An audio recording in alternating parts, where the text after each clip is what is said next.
The lawyer and the banker were at a party, and they were in an argument about life in prison or capital punishment.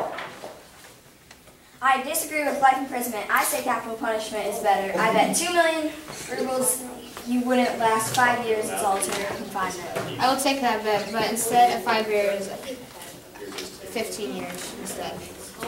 Deal. I bet 2 million. Deal. You bet your millions, I bet my freedom. You are wasting 3 or 4 of the best years of your life. In 15 years from now, at exactly 12 o'clock, the lawyer will be released to his freedom. The first 5 years of the lawyer's imprisonment were depressing and lonely. The banker had received a letter from the lawyer.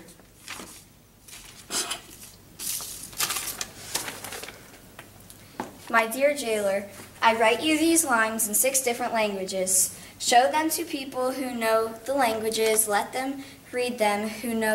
Let them read them. If they find no mistakes, I implore you to fire a shot in the garden. That shot will show me that my efforts have not been thrown away. The genius of all ages and of all lands speak different languages, but the same flame burns in them all. Oh, if you only knew what unearthly happiness my soul feels now from being able to understand them. The lawyer spent a little over a year reading the Bible, but the bankers thought it was worthless. Tomorrow at 12 o'clock, he will regain his freedom. By our agreement, I ought to pay him 2 million. If I do pay him, it's all over for me. I shall be ruined. Banker walks into the lodge and thinks about how easy it would be to kill him.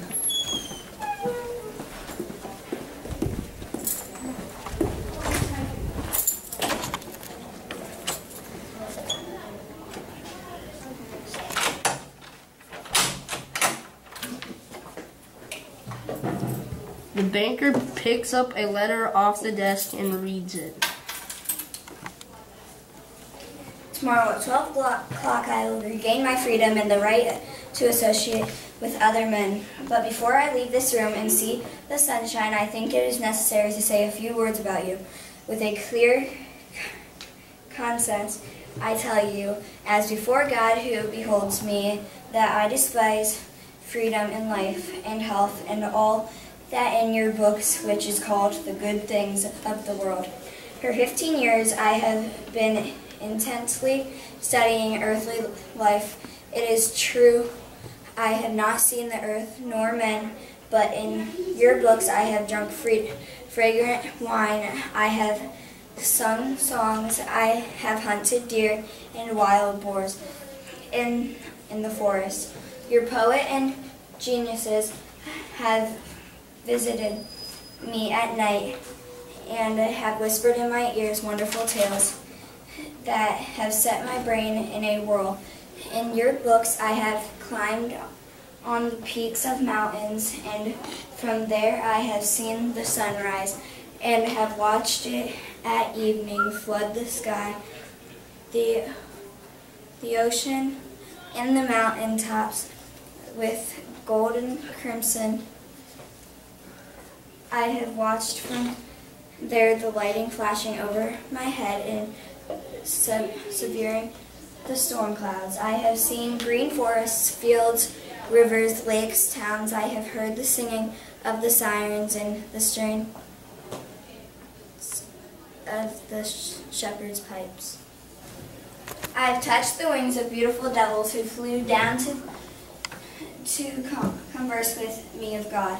In your books I have flung myself into the bottomless pit, performed miracles, slain, burned towns, preached new religions, conquered whole kingdoms. Your books have given me wisdom. All that the unresting thought of man has created in the ages is compressed into a small compass in my brain.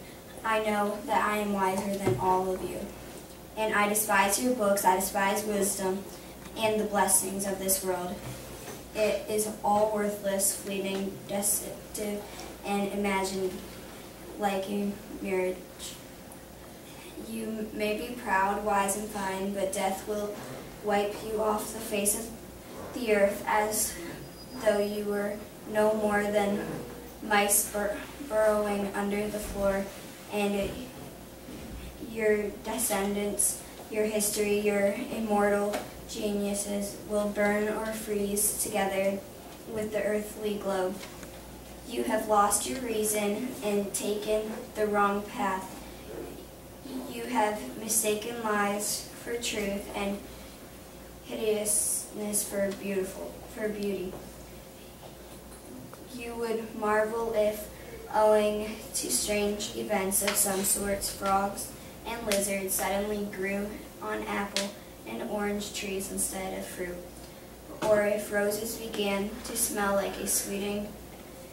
So I marvel you who exchanged heaven for earth. I don't want to understand you. To provide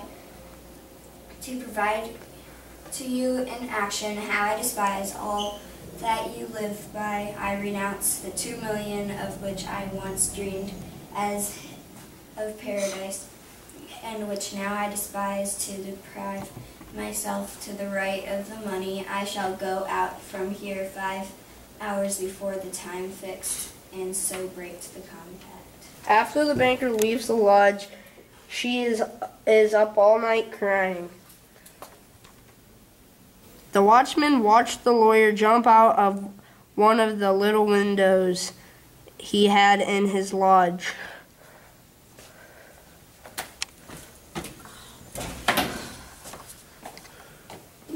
A watchman watched the lawyer climb over the fence just 5 hours before 12 o'clock.